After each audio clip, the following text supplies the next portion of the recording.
Drawing freehand in ink is a great way to draw, but it does present challenges when we're not using a pencil at all, and therefore there's nothing we can erase once it's on the paper. So here's a demonstration of a drawing of Palais Garnier in Paris that demonstrates the way I draw it.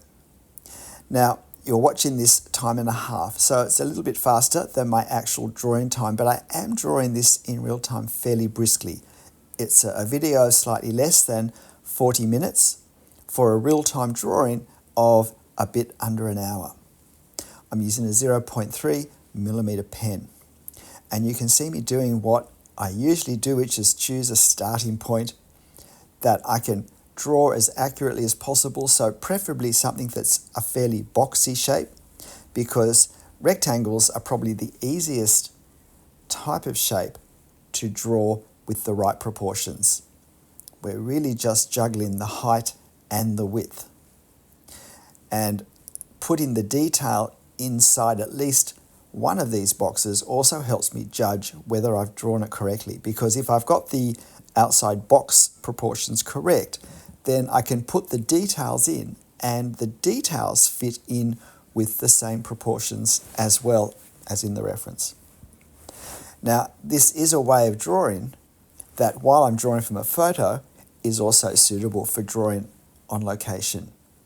And that was one of the reasons I began to draw this way, was in preparation for a trip which finished up being cancelled because of COVID.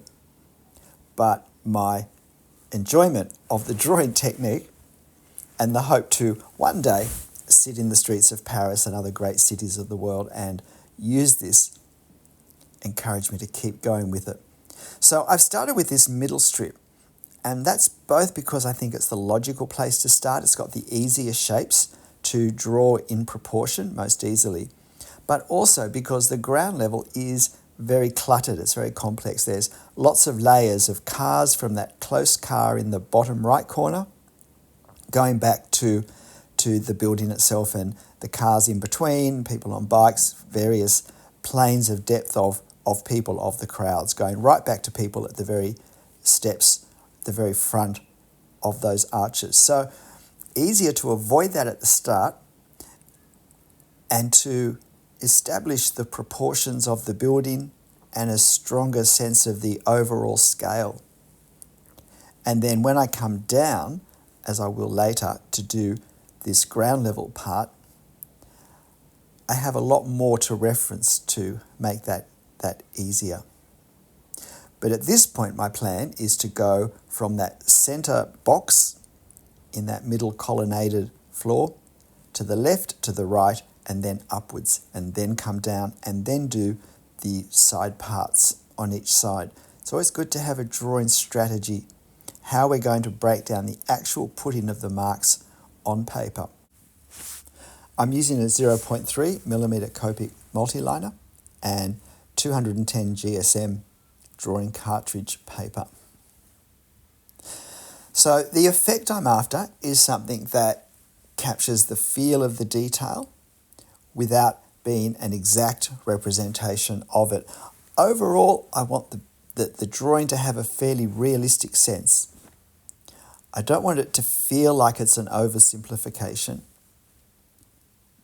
And so now you see me doing the balustrades that are in front of this colonnaded section, or in fact it's between the columns. And so always important to carefully observe what we're doing. If you want to see this in actual drawing time, then use the settings on every YouTube video, that cog icon, and you can slow this down. And if you slow it down to half speed, that will bring it to the actual drawing speed. The voiceover will be a little bit slower, but if that's too distracting, you can always turn it off and just watch the drawing. And I think a very helpful way of watching a video demo that's in either real time or fairly close to real time is to be working out, what would I have done? What would I have done next? And then compare that with the thought processes of whoever's doing the demonstration. because you may end up deciding that the way you would have done it is actually a better one.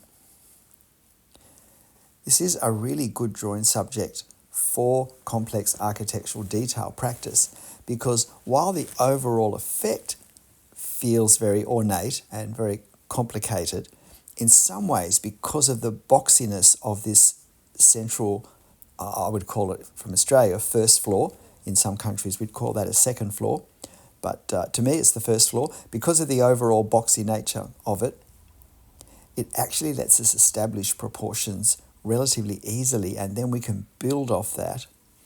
And remember, with the details, we're not trying to draw the details, we're not trying to draw what we can actually see and interpret. We're trying to create the same effect in our drawing that we have in life. So we're trying to create the feel of all this decoration that, seen from this distance, is very much reduced in the detail we actually can see. The problem is we often think we see more than we actually see, because we understand from past experience of what this particular decoration is, or what similar decoration to this actually is.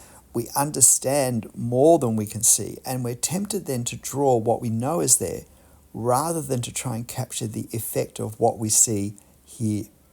It's a really important distinction to make. When we talk about drawing the effect of the detail, it's about getting that same feel in our drawing with the marks we choose to use that we have in life.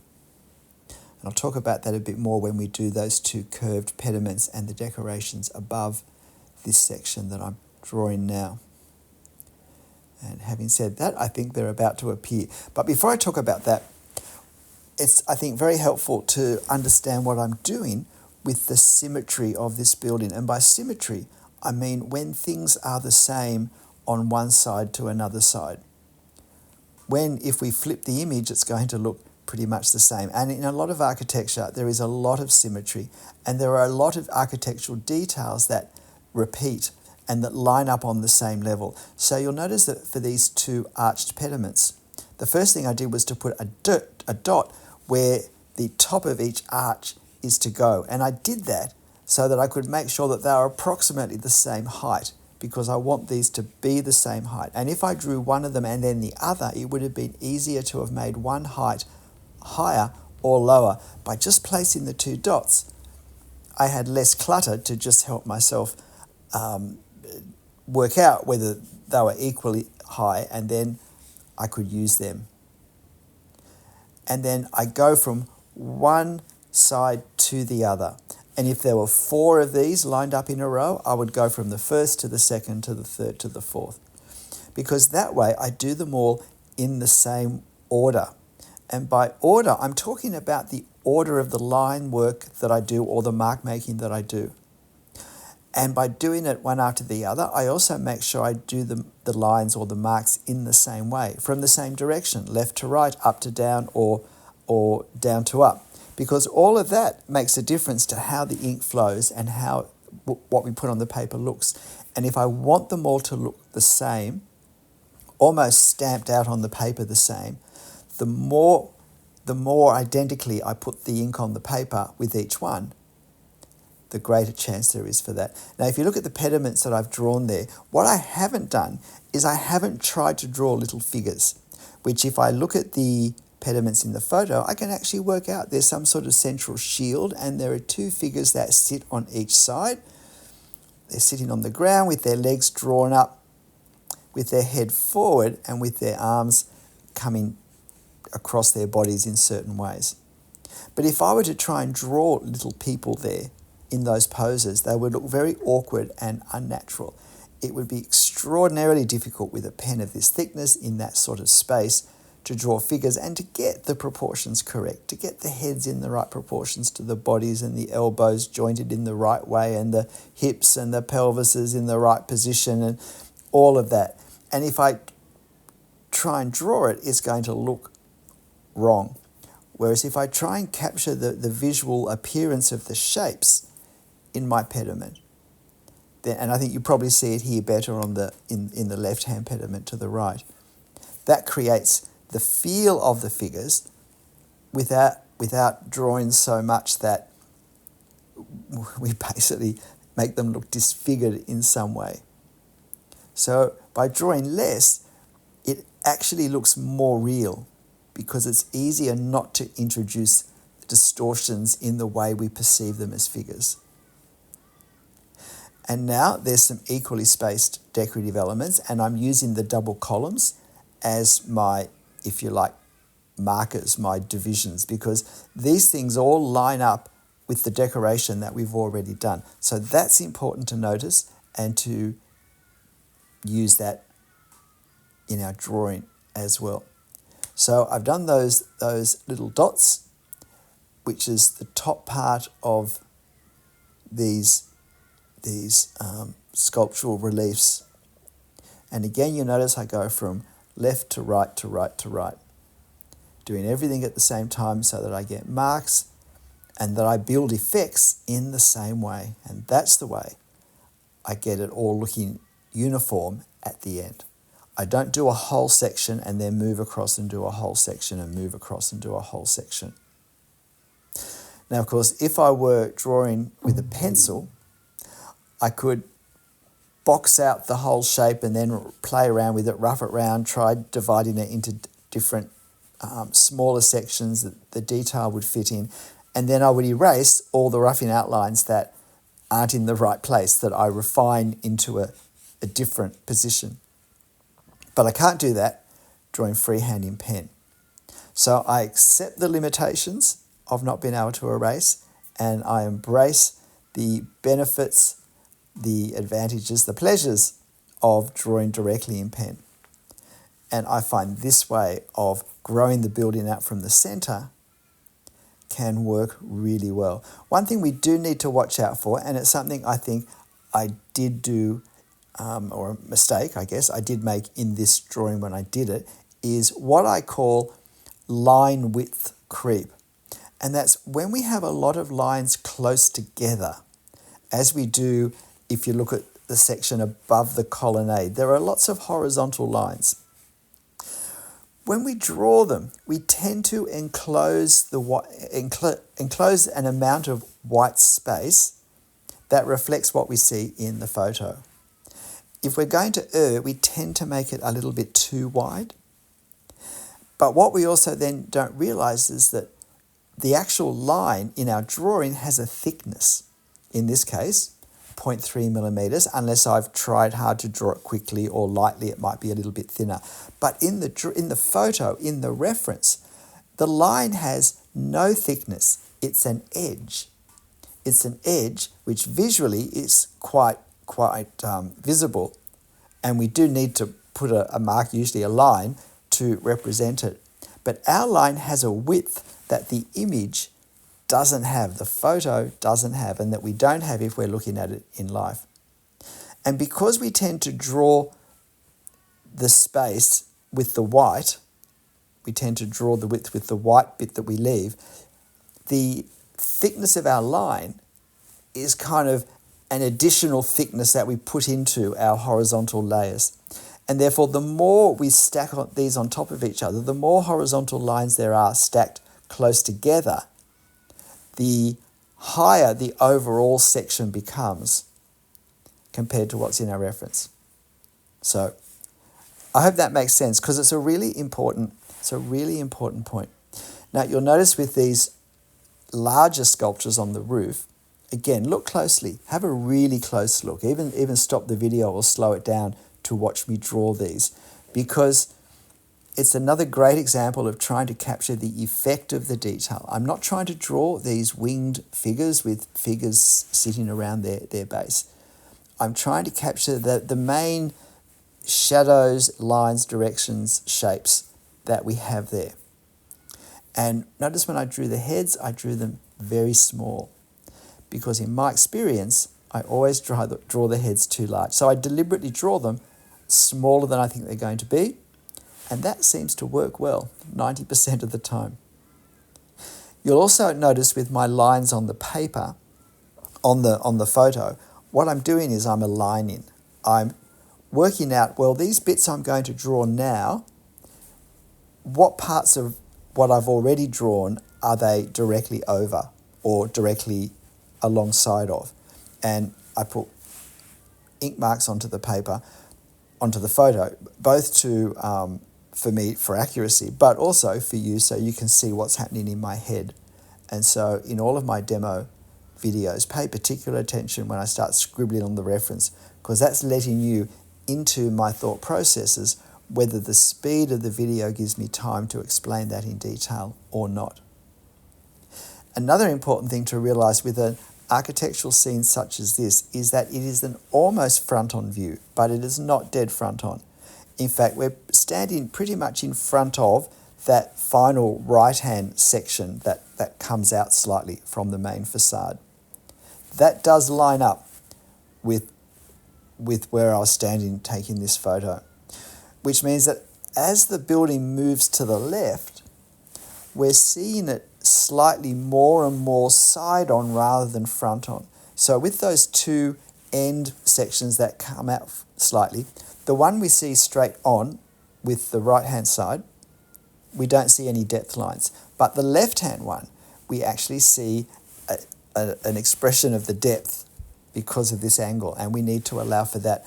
But the other thing that means is when we get to the things on the roof that sit back from the roof, sit back from the edge rather, because we're looking side on, these things don't line up in the center of our colonnade. They drift to the right hand side, and so lining up the reference photo with what we've already drawn before we draw them is important to get that the visual reality of the viewing point. And that line here, this one here I'm doing just now, that would have been easy to miss if I wasn't paying attention. The paper just went a bit yellow because when I was drawing this, it was late in the afternoon and I clearly stopped and went off and did something and then came back and there was a little less sun in the sky, or it wasn't angled into the window quite as conveniently for usage on a drawing video. And so now, same thing, just trying to draw the effect of these horse-like sculptures that are on the roof.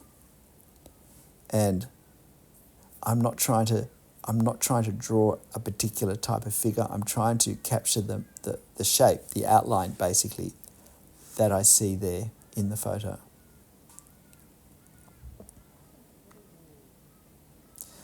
And so now, having gone upwards, we can come downwards and start to add some of the detail onto our starting point. You'll notice on the left-hand side section that comes out, I didn't finish that corner of the colonnade. And that's because as I was drawing it, I realised that there's a street post, lamppost in the street lamppost, I think I was trying to get out.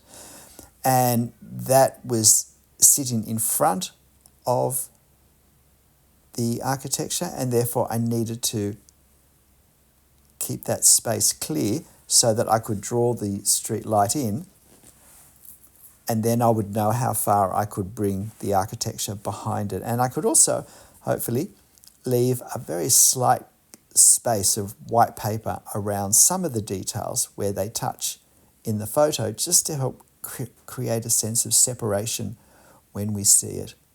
So now I'm adding a few more details here, and although there is a fair bit of decoration, it is all symmetrical, it all lines up. It becomes faster and easier to do at this stage, both because we've had a bit of practice at it, but because we don't have to work hard to position it. We can see where it is, and if we work hard at making sure that whatever the first one of these we draw is, wherever it is, that we get the proportions correct, because then we just repeat them in all the spots that we have.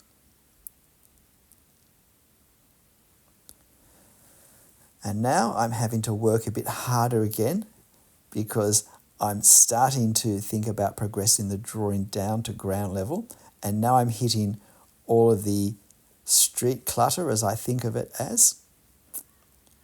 doesn't mean it's unimportant, or certainly doesn't mean it's rubbish, but it does mean it can be a lot of thought processes to work out the order in which to draw things. And where possible, I draw the closest things first. And so that's what I'm going to switch to. Before I do too much of this ground floor section of the Pelagonia, I'm going to draw that car and establish where it is, and then I'm going to use the car to reference most everything else that I do. So cars are challenging for me. I don't have a great deal of interest in cars besides a means of transport.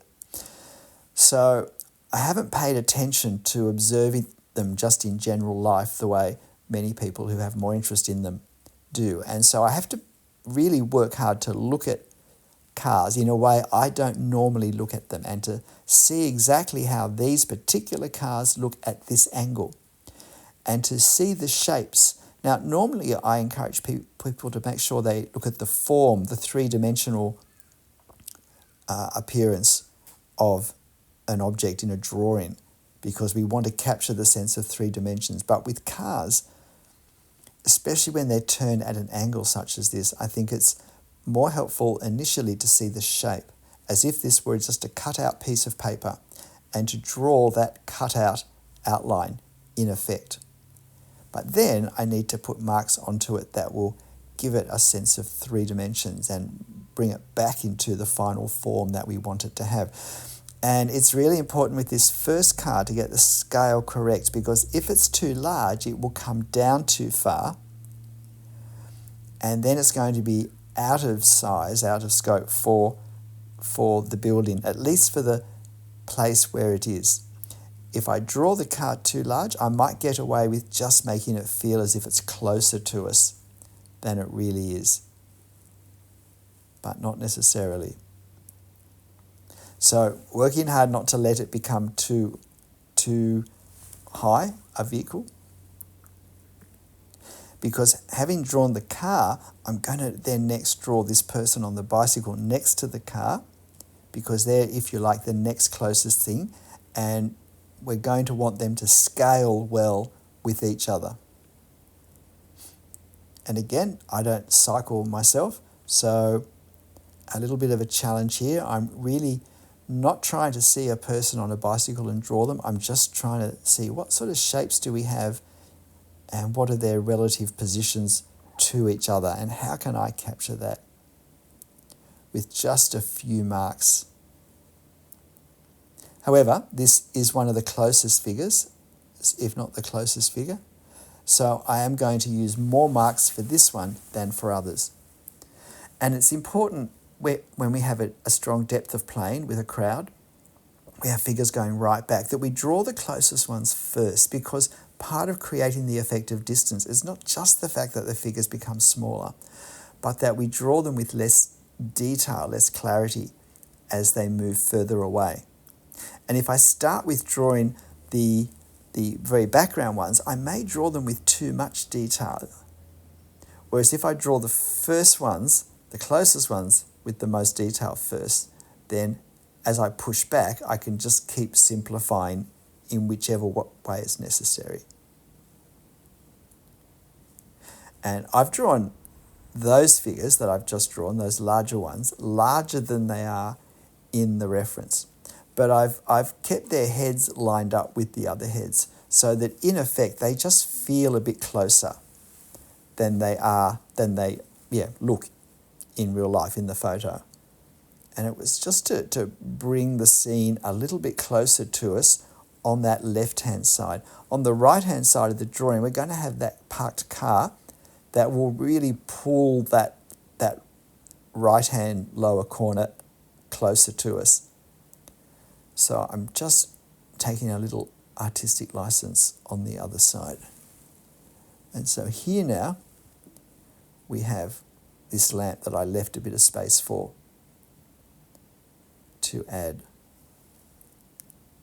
And now it's starting to feel more like a scene rather than a fragment, now that we've got the ground level in. But I don't think I could have drawn it nearly as accurately if I'd gone for the ground area at the start.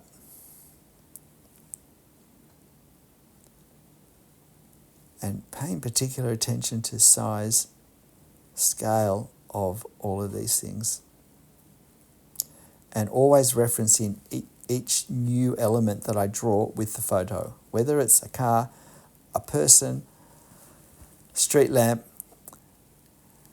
clock coming off a wall, always aligning with what I've already aligned.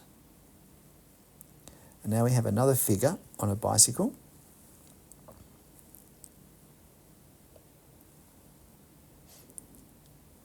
So I'm just doing that now. Please hit the like button if you're finding this interesting. This approach really will work for any of these grand imperial era European architecture, palaces and great civic buildings or churches. The symmetry, the classicism of the architectural elements, I think work very well to a drawing technique such as this. The inherent geometry and regularity of colonnaded areas is, I think, always a strong and in some ways a relatively simple starting point. So now there are some statues here that I'm again suggesting the detail of these figures. Not trying to draw a little person, I'm trying to, and look how small those heads are. Generally too, I don't draw necks in this sort of scene. I find that if you try and draw a neck, it ends up looking ridiculous. There's either not enough, or there's too much, or it's too wide.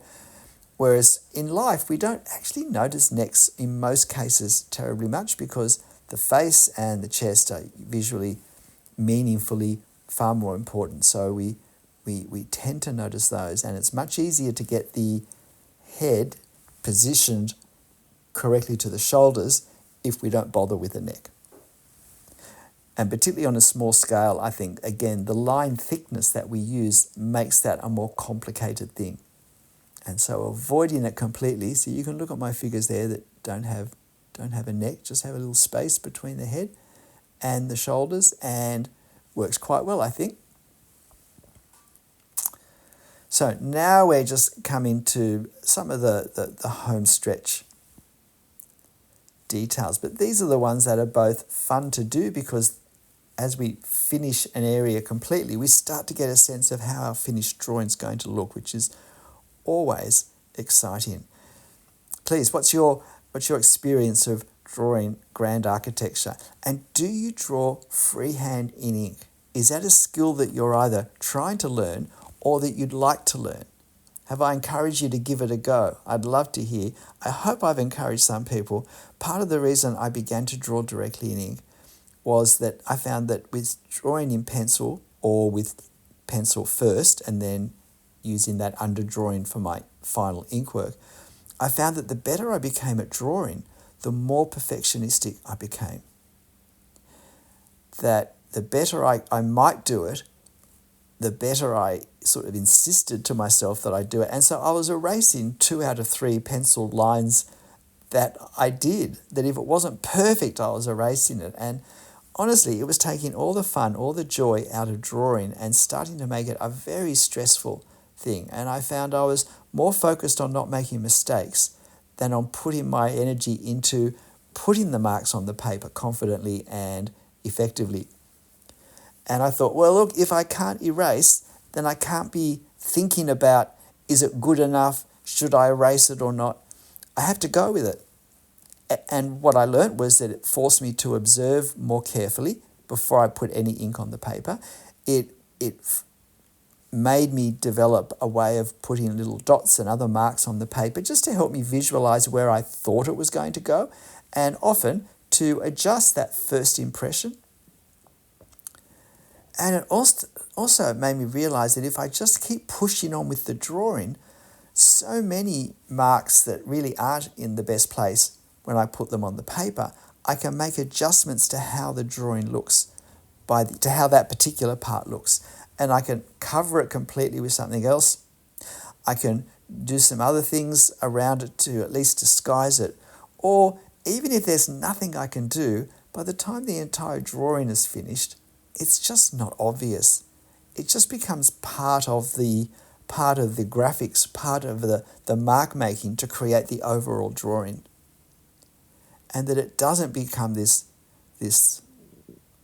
highlighted area that shrieks out, oh, he can't draw for nuts. So I found it hugely liberating for my just overall drawing development to, at least some of the time, not use any pencil. And so it meant that for 18 months, 2 years, I don't think I drew in pencil at all. And just lately I've gone back and I've done a few videos drawing in pencil. And I loved it. I love the